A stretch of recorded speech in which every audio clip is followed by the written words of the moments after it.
ನೋಡ್ತಾ ಇದ್ದೀರಾ ಜನಸೇವಾ ಕನ್ನಡ ಟಿವಿ ನ್ಯೂಸ್. ಇಂದಿನ ಮುಖ್ಯಾಂಶಗಳಿಗೆ ಸ್ವಾಗತ. ಮಳವಳ್ಳಿ ಬುದ್ಧ ಪೂರ್ಣಿಮೆ ಇಂದು ಬೌದ್ಧ ಮಹಾಸಭಾದಿಂದ ಮೆರವಣಿಗೆ.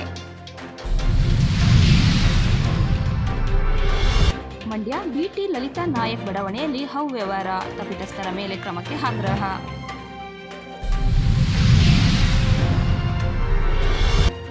ಮಳವಳ್ಳಿ ವಾಹನ ಸವಾರರು ಹೆಲ್ಮೆಟ್ ಧರಿಸಿ ಪ್ರಾಣ ರಕ್ಷಿಸಿಕೊಳ್ಳಿ, ವಿ ಕೃಷ್ಣಪ್ಪರವರ ಹೇಳಿಕೆ.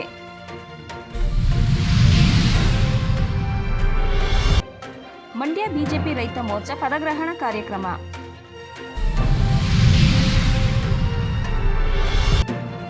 ಮಂಡ್ಯ ಹಿಂದೂ ಮೀನ್ಸ್ ಆವರಣದಲ್ಲಿ ಬುದ್ಧ ಬೆಳಕು ಕಾರ್ಯಕ್ರಮ.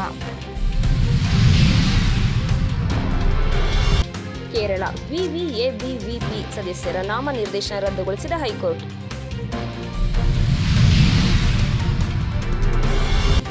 ಸಮಾಜ ಕಲ್ಯಾಣ ಇಲಾಖೆ ಅಧೀಕ್ಷಕ ಹಾಜರಿ ಪುಸ್ತಕದಲ್ಲಿ ಗೈರು, ಸಿಸಿ ಕ್ಯಾಮೆರಾಕ್ಕೆ ಪಾಸ್ವರ್ಡ್ ಇಲ್ಲ.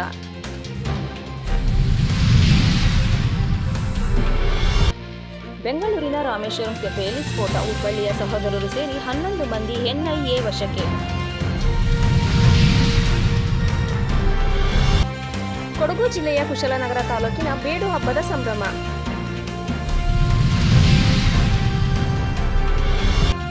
ಮಾಜಿ ಸಚಿವ ಎಚ್.ಡಿ. ರೇವಣ್ಣ ವಿರುದ್ಧ ಮಹಿಳೆ ಅಪಹರಣ ಪ್ರಕರಣದಲ್ಲಿ ಈಗ ಎಸ್ಐಟಿ ಅಧಿಕಾರಿಗಳಿಗೆ ತಲೆನೋವು ಶುರುವಾಗಿದೆ.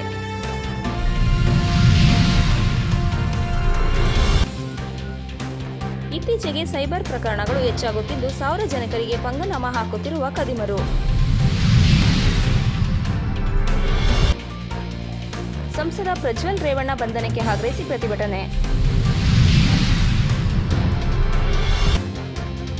ಕೆಪಿಟಿಸಿಎಲ್ ನೌಕರರ ಸಂಘಕ್ಕೆ ನಾಗರಾಜ್ ರವಿಕುಮಾರ್ ದಿನೇಶ್ ಆಯ್ಕೆ. ಮಳೆಯ ಗರಿಷ್ಠ ಉಪಯೋಗ ಪಡೆಯಲು ಶಾಶ್ವತ ಭವಿಷ್ಯ ಯೋಜನೆಗಳನ್ನು ರೂಪಿಸಬೇಕು. ಸ್ಮೃತಿ ಇರಾನಿ ವಿರುದ್ಧ ಬಿಪಿನ್ ಕುಮಾರ್ ಎಂಬ ಅಸ್ತ್ರ ಹೂಡಿದ ಕಾಂಗ್ರೆಸ್. ಕೊಡಗು ಜಿಲ್ಲೆ ಕರ್ನಾಟಕ ರಕ್ಷಣಾ ವೇದಿಕೆ ಜಿಲ್ಲಾ ಪ್ರಧಾನ ಕಾರ್ಯದರ್ಶಿಯಾಗಿ ಶ್ರೀಮತಿ ಸಂಧ್ಯಾ ಗಣೇಶ್ ಅವರನ್ನು ಆಯ್ಕೆ ಮಾಡಲಾಗಿದೆ. ಲೋಕಸಭಾ ಚುನಾವಣೆ ಮತ ಎಣಿಕೆ ಕಾರ್ಯಕ್ರಮದಲ್ಲಿ ಯಾವುದೇ ಲೋಪವಿಲ್ಲದಂತೆ ಯಶಸ್ವಿಗೊಳಿಸಲು ಡಾಕ್ಟರ್ ಕುಮಾರ್ ರವರ ಹೇಳಿಕೆ.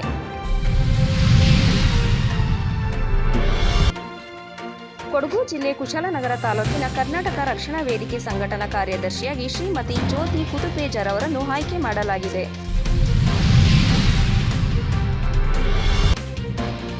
ಮಂಡ್ಯ ಮೇ 25ಕ್ಕೆ ಬುದ್ಧ ವೈಶಾಖ ಪೂರ್ಣಿಮಾ ಕಾರ್ಯಕ್ರಮ.